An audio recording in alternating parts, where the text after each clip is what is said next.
বিশেষ করে মাক্কি জীবনে এই দাওয়াত দেওয়ার সময় তারা কথাগুলাকে ওইভাবে গ্রহণ করত না এবং রাসূল সাল্লাল্লাহু আলাইহি সাল্লামকে নিয়ে নানান ধরনের কথা বলতেন। যেমন কি দেখুন, আমাদের পূর্বে 5 আগস্টের আগ পর্যন্ত প্রায় 17 বছর স্বৈরাচার শেখ হাসিনা অনেক সময় বললেন আমরা মদিনার সনদ দিয়ে রাষ্ট্র পরিচালনা করতে চাই এবং করছি নানান ভাবে মানুষদের ধোঁকা দিয়ে ইসলামের উপরে কথাবার্তা বলতে চাইলেন। এমন একটি প্রেক্ষাপট, এমন একটি সময়ে রাসূল সাল্লাল্লাহু আলাইহি ওয়াসাল্লামকে একটি সংবিধান পরিপূর্ণ দেওয়ার জন্য নবীকে একান্তভাবে আল্লাহ রাব্বুল আলামিন তার নিকট থেকে আরো নিকটে একটু কাছে নিয়েছিলেন। রাসূল সাল্লাল্লাহু আলাইহি ওয়াসাল্লাম কল্পনা করেননি কোন সময়ের জন্য। একদম নিকট থেকে নিকটে নিয়ে আল্লাহ রাব্বুল আলামিন নবীজিকে ট্রেনিং দিলেন, সংবিধান দিলেন এবং বাস্তব রূপ কিভাবে দিতে হবে এই শিক্ষা দেওয়ার জন্য রাসূল সাল্লাল্লাহু আলাইহি ওয়াসাল্লামের আল্লাহ রাব্বুল আলামিন মেরাজ প্রয়োজন মনে করলেন। সেই জন্য নবীজিকে মেরাজে নিয়ে গেলেন। তাহলে শুধু নামাজের জন্যই কিন্তু না, সেখানে রাষ্ট্র পরিচালনা কিভাবে হবে, এই জাতি কল্যাণ কিভাবে পাবে, এই জাতির কল্যাণ আসবে কিভাবে, এই জন্য রাসূল সাল্লাল্লাহু আলাইহি ওয়াসাল্লামকে মেরাজে নিয়েছিলেন। মেরাজের প্রয়োজন ছিল সেই সময়। আজকে সেই রজব মাস আমাদের সামনে অতি নিকটে চলে আসছে মেরাজ।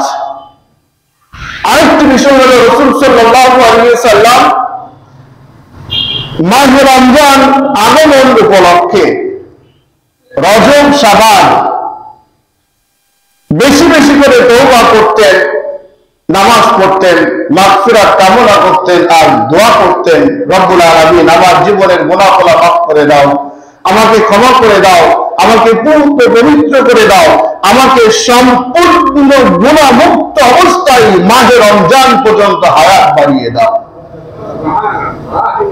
আচ্ছা, রাসূল সাল্লাল্লাহু আলাইহি ওয়াসাল্লাম এই দোয়া করতেন, প্রার্থনা করতেন।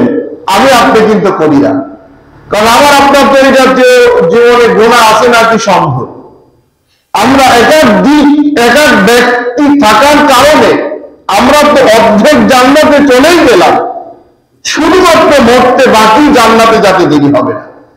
এই জন্য আমরা আল্লাহ রাব্বুল আলামিনের কাছে তওবা করতে হবে এটা মনে করি না।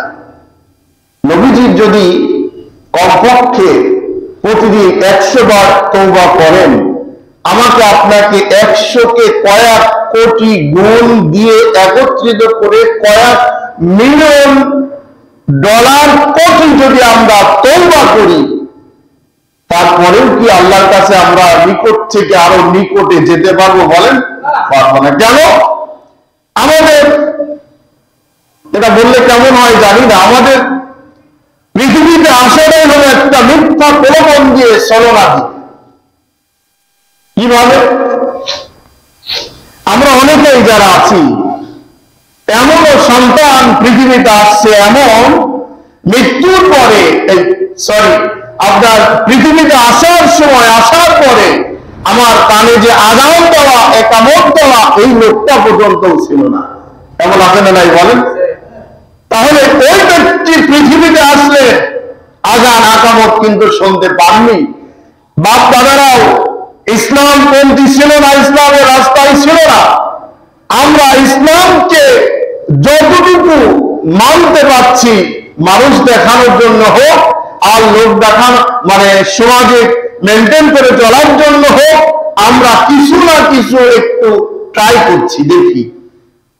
আর রাসূল সাল্লাল্লাহু আলাইহি সাল্লাম কিন্তু এমন না। রাসূল সাল্লাল্লাহু আলাইহি সাল্লামকে দ্বীনি হক প্রতিষ্ঠিত করে, মনোনীত করে, শ্রেষ্ঠ চরিত্রের অধিকারী বানিয়ে আল্লাহ রাব্বুল আলামিন তিনাকে পৃথিবীতে পাঠিয়েছেন। সুবহানাল্লাহ। ওই নবী যদি তওবা করেন, ক্ষমা চান, মাপ চান, আমার আপনার মতো সলিমুল্লাহরে কতবার যে মাপ চাইতে হবে এটা নিজেকে কল্পনা করেন।